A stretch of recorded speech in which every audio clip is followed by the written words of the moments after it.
함께 정말 오랜만에 만나게 되었습니다. 물론 온라인으로 만났고 또 예배 중에도 만났습니다만은 우리 화요조찬으로 이렇게 처음 만나게 되었고 또 종강으로 이렇게 만나게 되었습니다. 먼저 함께 기도하겠습니다. 하나님, 뜻하지 않았던 2020년 상반기를 보내고 있습니다. 세상은 참으로 예측할 수 없고 인간은 나약하고 불안전합니다. 눈에 보이지도 않는 코로나19라는 감염병으로 온 세상이 고통을 당하고 있습니다. 그렇게도 자랑하던 과학과 의학은 아직도 이 문제를 풀어내지 못하고 있습니다. 하나님, 하나님의 위대하심과 인간의 비천함을 다시 깨닫습니다. 하나님, 코로나19의 상황 속에서 우리 모두가 하나님의 뜻을 구하며 우리가 나아가야 할 방향을 찾고 있습니다. 하늘의 지혜를 내려 주시옵소서. 오늘 2020년 상반기 화요조찬 마지막 시간을 갖습니다. 코로나19를 통과하는 우리 교회 모습을 다시 돌아보며 우리의 갈 길을 깊이 생각하는 귀한 시간이 되게 하여 주시옵소서. 예수님의 이름으로 기도드리옵나이다. 아멘. 코로나19라고 하는 상황이 참 우리를 많이 당황스럽게 했습니다. 이번 화요조차는 원래 의도했던 모든 주제들을 다 내려놓고 코로나19와 관련된 내용들을 다루게 되었고 오늘이 그 마지막 시간이 되었습니다. 여러분께는 오늘은 저는 학문적인 이야기보다는 목회적인 관점에서 또 여러분께 드리고 싶었던 말씀들을 설교에서 드리지 못했던 이야기들 특별히 조금 말씀을 나누고 또 전하면서 함께 마음을 모았으면 좋겠다 하는 마음으로 이 자리에 섰습니다. 우리 여전도회 또 우리 권사님들께는 또 구역장님들께는 그 말씀을 드렸습니다만 우리 남선교회 회원들께는 그 말씀을 드리지는 못했던 것 같아요. 그래서 오늘 그 말씀부터 제가 시작을 하겠습니다. 1월 둘째 주입니다. 아마 여러분 기억하시지 못할 건데요. 1월 12일 제가 설교했던 설교의 제목이 있습니다. 모르시죠? 당연히. 그 제목은 뭐냐 하면 포로에게 말씀하시다라고 하는 제목의 설교였습니다. 그 설교의 제목과 또 설교의 내용을 아마 기억하실지 모르겠지만 그 내용 속에 이런 내용이 있었습니다. 포로로 잡혀가 있는 사람들을 향하여 주시는 하나님의 말씀. 그런데 그 내용은 뜻밖에도 포로로 잡혀간 사람들에게 너희를 빨리 구출해 주겠다라고 하는 내용이 아니고 그곳에서 집을 짓고 살아라, 아이를 낳고 살아라 라고 하는 그런 내용이었습니다. 그리고 포로로 가지 않은 이스라엘에 남겨진 사람들을 향하여서는 집을 짓지 말고 마치 곧 떠날 것처럼 그렇게 살아라 라고 하는 그런 내용이었죠. 사실 그 말씀을 1월 초에 제가 전한다는 것은 저 개인적으로는 목회자로서 상당히 부담이 컸습니다. 여러분도 잘 아시겠습니다만은 1월 초, 특별히 1월 첫째 주는 전체적인 흐름을 잡는 주일이고 두 번째 주일이 사실은 1월과 관련된 매우 중요한 메시지가 던져지는 그런 날이었는데 그날 저는 사실은 굉장히 영적으로 굉장히 힘든 시간을 보냈습니다. 이 말씀을 전하면 우리 교인들이 더군다나 우리 소망교회 교인들이 어떤 반응일까? 아마도 왜 이런 말을 하필이면 신년 초에 어찌 보면 재수 없게 이런 말을 하나 이런 걱정들과 그런 평가가 있지 않을까 하는 그런 마음이 있었습니다. 나중에 어느 때쯤 해도 되는데 1월 초에 굳이 내가 이 말씀을 드려야 되는가 하는 그런 생각을 했습니다. 그럼에도 불구하고 저에게 강하게 이 말씀을 꼭 전해야 된다라고 하는 그런 어떤 책임감 같은 의무감 같은 그런 것이 저에게 계속 몰려왔어요. 그래서 저는 어쩔 수 없이 그 말씀을 제 마음에 두고 그 말씀을 전했습니다. 신년 초가 되었을 때 아마 우리 교인들께서 그 말씀을 받으시면서 어떤 마음을 가지셨는지 모르겠지만 아니 신년 초에 잘 산다고 얘기해주고 그리고 잘 될 거라고 얘기해주고 포로에서 벗어날 거라고 얘기를 해줘야 되는데 포로에게 말씀하시다라는 제목의 설교를 들었더니 포로로 그냥 있어라, 잡혀간 채로 집을 거기서 짓고 아이를 낳고 살라. 도대체 왜 이런 말을 했나, 이런 생각들을 하시지 않을까 걱정도 참 많았습니다. 그러나 그때는 제가 이 말씀을 전하면서 왜 이런 말을 내가 전해야 되는가 하는 그런 생각을 했는데, 시간이 지나고 이제 상황이 바뀌어가면서 그것이 무엇이었는가를 저 마음속에 이제 깨달아 알게 되었습니다. 그리고 이 코로나19라고 하는 또 다른 이 상황이 우리를 이제 새로운 포로기로 끌고 가는 것이었구나 라고 하는 그 하나님의 음성을 저희가 제 자신이 듣게 됐죠. 그것도 뒤늦게야, 제가 미리 알았던 것도 아니고 지나가면서 차츰차츰, 그때 제가 너무나도 그 말씀을 전하기 힘들었기 때문에 그 말씀이 제 마음속에 늘 있었는데, 그 말씀을 마음에 두고 있다가 다시 해석해 보니까 이것이 하나님께서 나에게 주셨던 중요한 사인이었구나, 하나의 메시지였구나 하는 사실을 깨닫게 되었습니다. 그래서 그때 제 마음속에 어떤 마음을 가졌느냐 하면, 이것은 빨리 돌아오려고 해서는 안 되는 것이다. 그리고 그곳에서 우리가 무엇인가를 해결해야만 되는 과제구나 하는 사실을 깨닫게 됐습니다. 그래서 코로나19의 상황이 계속 진전되는 과정 속에서 그 원칙 아래서, 하나님의 말씀이라고 하는 그 원칙 아래서 하나씩 우리가 결단하고 결정할 수가 있었습니다. 그 과정에서 우리 장로님들께서 많이 협조해 주시고 함께 동참해 주셔서 우리 교회가 일사불란하게 지금까지 잘 오게 된 것을 감사하게 생각합니다. 코로나19 상황 속에서 여러 가지 우리가 과제들이 많이 있었는데요. 그 과제들 중에서 우리가 지나온 것들을 한번 먼저 좀 살펴보는 것도 좋을 것 같습니다. 오늘 코로나19 관련 마지막 시간이기도 하고 또 우리 소망교회 관련된 내용이기도 하니까 우리가 영상으로 준비를 했는데 제가 다 일일이 말씀드리기 어려우니까 영상으로 한번 잠시 우리가 코로나19 상황에서 우리가 어떻게 대처했는지, 우리 소망교회가 또 어떤 일들을 했는지 한번 먼저 잠깐 간단히 정리해보는 시간 갖도록 하겠습니다. 우리 영상 함께 보시겠습니다.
예, 그동안 수고 많이 했죠. 우리 한번 박수로 우리 한번 서로를 격려했으면 좋겠습니다.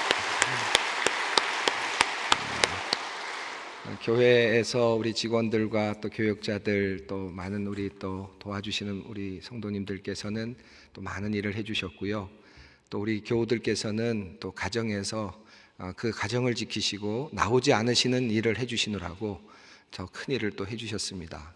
이런 과정 속에서 우리가 지금까지 코로나19를 겪어오고 있고 이제 통과하는 과정 중에 있습니다. 이미 앞서 우리가 많은 우리 교수님들로부터 좋은 이야기를 들었습니다. 임성빈 총장님부터 시작해서 박경수 교수님, 계저강 교수님, 신영석 교수님, 최진봉 교수님 좋은 이야기들을 다 들으셨죠.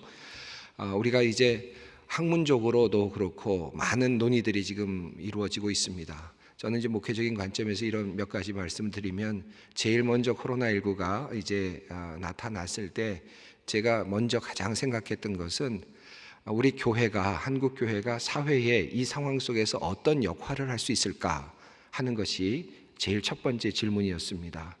지금까지 교회가 세상 속에서 많은 비판을 받고 있는 중에 있었기 때문에 이런 어려움의 상황 속에서 우리 교회가 어떤 역할을 할 수 있을까, 어떤 일을 하는 것이 우리 백성들에게, 우리 국민들에게 도움이 되고 또 교회 선교에도 도움이 될까, 하나님의 영광이 돌아갈까 하는 그 질문을 제일 먼저 던졌습니다. 그리고 그 질문에 대한 대답은 우리가 우리 안전을 위해서, 생명을 보존하기 위해서 우리 예배당을 잠시 쉬고 예배당에서 예배를 잠시 멈추고 온라인으로 예배를 드려야 된다라고 하는 결정이었습니다. 이것이 우리들의 결정이었는데 우리 결과적으로는 우리가 정말 선제적으로 잘 이 일을 감당했고 우리 장로님들께서 잘 결정해 주셔서 이를 모범적으로 잘 할 수 있게 된 것을 감사하게 생각합니다. 두 번째로 제가 온라인 예배를 드리게 되면서 생각했던 또 다른 원칙이 하나 있는데요. 그 원칙은 바로 온라인 예배의 현장성이었습니다. 두 가지를 꼭 포기하지 않으려고 했는데, 그것은 온라인 예배에서 절대로 녹화된 방송을 하지 않는다는 것이었습니다. 온라인 예배가 온라인 예배로서의 하나의 그 의미를 분명하게 가지려면 실시간성이어야 되겠다 하는 생각을 했습니다. 녹화된 것이 방송되고 있고 사람들 예배당은 아무것도 일어나지 않는데 그것이 마치 예배하고 있는 것처럼 그렇게 나타나는 것은 적절하지 않다. 물론 상황에 따라서, 여건에 따라서 어쩔 수 없는 경우가 있겠지만 가능한 경우라면 실시간적으로가 예배를 드리는 것이 중요하다.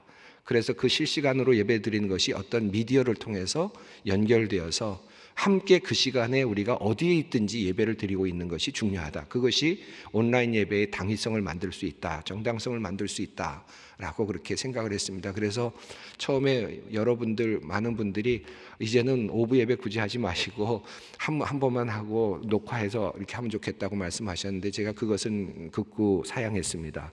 1부부터 5부까지 항상 똑같은 예배를 드려야 된다. 모든 예배가 동시간에 이루어져야 된다라고 생각을 했고요. 두 번째로 그 예배 현장에는 홀로만 있어서는 안 된다. 우리 성경 말씀대로 두세 사람이 모인 곳에 주님께서 함께 하신다고 했으니까 적어도 작은 공동체라도 4명이든 10명이든 적어도 예배하는 공동체가 그 자리에 있어야 한다라는 생각을 했습니다. 그래서 예배 자리에 찬양대를 대신해서 특성자가, 또 헌금성을 대신해서 헌금성 특성자가 함께 있었고, 기도자가 함께 있었고, 봉헌위원이 함께하고 예배에 참석을 그렇게 했습니다. 그래서 적은 인원이지만 예배의 자리, 그 자리는 그 자리 자체가 예배가 되도록 하는, 그것을 포기하지 않았습니다. 그래서 저희 예배당에서는 한 번도 사실은 예배가 끊어진 적이 없었습니다. 여러분 그것은 꼭 기억해 주셨으면 좋겠습니다. 한 번도 예배당에서 예배가 끊어진 적은 없습니다. 우리 교인들이 적게 들어왔을 뿐이고, 들어오지 않고 가정에서 예배를 드렸을 뿐이고, 그것이 온라인으로 연결되었을 뿐이지 우리 예배당에서 예배가 한 번도 중단된 적은 없었다는 사실을 꼭 기억해 주셨으면 좋겠습니다. 이제 우리는 포로기를 겪게 되었는데, 이 포로기라는 것이 저에게는 계속 큰 하나의 과제처럼 여겨졌습니다. 이제 포로기로 잡혀갔다. 예루살렘 성에서 예루살렘에 있던 백성들이 바벨론으로 포로로 잡혀갔을 때, 포로로 잡혀가는 사람들, 바벨론은 더 문명이 발전된 곳이죠, 사실 예루살렘보다는. 그리고 또 강성한 나라입니다. 그런데 이스라엘 백성들은 당연히 예루살렘에 머물러야 되는데, 그런데 하나님께서 그것을 풀으시고 하나님의 의도를 가지시고 바벨론으로 포로로 잡혀가게 하신 거죠. 이 포로로 잡혀간 이후에는 적어도 크게 3종류의 사람이 있을 수 있다고 생각합니다. 포로로 억지로 잡혀간 사람, 그래서 빨리 예루살렘으로 돌아오고 싶은 사람들이 있겠죠. 동시에 잡혀가지도 않았는데 좋은 문명을 따라서 바벨론으로 따라간 사람들이 있을 겁니다. 바벨론에 거주하기를 원하는 사람들이 있을 거예요. 또 그리고 바벨론에 사는 동안에 그곳에서 태어나는 아이들이 또 있을 것 같습니다. 적어도 세 부류의 사람들이 있을 거라고 생각합니다. 저는 이 바벨론 포로의 상황을, 저는 지금 바벨론이 지금의 오늘의 무엇일까? 이것이 바로 온라인이라고 하는 세상, 온라인이라고는 또 다른 하나의 공간이 아닐까 하는 생각이 듭니다. 하나님께서 그 공간을 이제 보여주신 거죠. 지금까지 우리에게는 그 공간이 보이지 않았죠.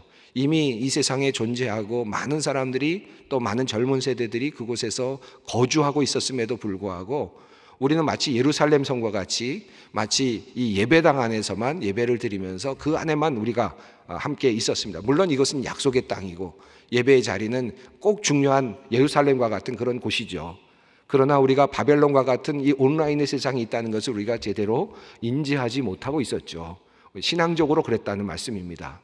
그런데 이제는 하나님께서 우리를 일부러 병이라고 하는, 전염병이라는 것을 통해서 우리를 흩으시고 그 포로된 그 곳으로, 그 바벨론으로, 온라인이라고 하는 그런 곳으로 우리를 보내고 계시는 그런 것을 저는 영적으로 또 느끼고 있습니다. 그런 면에서 이제는 그곳에서 우리가 어떻게 해야 되는가, 우리가 어떻게 살아야 되는가 하는 문제가 이제 우리의 과제가 되는 것 같아요. 그런데 제가 1월 둘째 주에 말씀하셨던 것처럼 하나님께서 주시는 말씀은 그 포로로 잡혀간 사람들에게 뭐라고 반드시 너희를 데려오겠다 약속은 주시지만, 그러나 그럼에도 불구하고 너희는 그곳에서 아이를 낳고 집을 짓고 살 생각을 해라. 빠져나오려고 하지 말고 그곳에서 거할 생각을 하라. 그곳에서의 삶을 누릴 생각을 해라 라고 하는 메시지를 주고 계신다는 것이죠. 이것이 오늘 우리들의 당면한 과제가 아닌가 하는 생각이 듭니다. 그래서 우리는 언젠가는 예루살렘으로 돌아와야 하고, 또 예루살렘으로 돌아오는 것은 매우 중요한 일이라고 생각합니다. 특별히 우리들에게 그렇습니다. 우리 마지막 강의 중에 우리 최진봉 교수님께서 일상성과 비일상성에 대한 이야기를 하셨습니다. 어떤 분들이 이렇게 말씀하세요. 온라인으로 가보니까 너무 좋더라. 그래서 은혜도 되고 그러니까 이제 그냥 있어도 되겠어요. 이런 분들이 있죠. 물론 그분들도 나름의 의미가 있을 것입니다. 온라인의 현장이 은혜가 되죠. 또 다른 영역이죠. 그러나 우리가 한 가지 생각해야 될 것은 예수님께서 이 땅에 오실 때 이 땅에 오셨던 것을 먼저 생각할 필요가 있습니다. 저는 우리가 항상 예배의 자리는 이 자리, 우리가 함께 성도들이 육체적으로 모이는 자리, 육체성이 있는 자리로 모여야 한다고 생각합니다. 이것이 하나님께서 원하시는 예배의 자리라고 저는 믿습니다. 이것은 마치 바벨론에서 예루살렘으로 돌아와야 하는 것과 같습니다. 제가 그 이유를 말씀드리겠습니다. 예수님께서 만약에 온라인으로 우리에게 구원을 주시기를 원하셨으면 예수님은 이 땅에 오지 않으셔도 됐습니다. 예수님은 가현적으로 오시거나 아니면 또 다른 방식으로 우리들에게 환상으로 보여주시거나 다른 방식으로 나타내 보여주시고 하나님을 믿으라고 하셨어도 되죠. 그러나 하나님께서는 이 사생성 안으로 들어오셨습니다. 예수님의 성육신이 바로 그것이거든요. 육체 안으로 들어오셔서 우리의 삶과 똑같이 겪으시고 그리고 그것을 경험하시고 그 안에서 고통당하시고 인간이 겪는 죽음까지도 경험하셨습니다.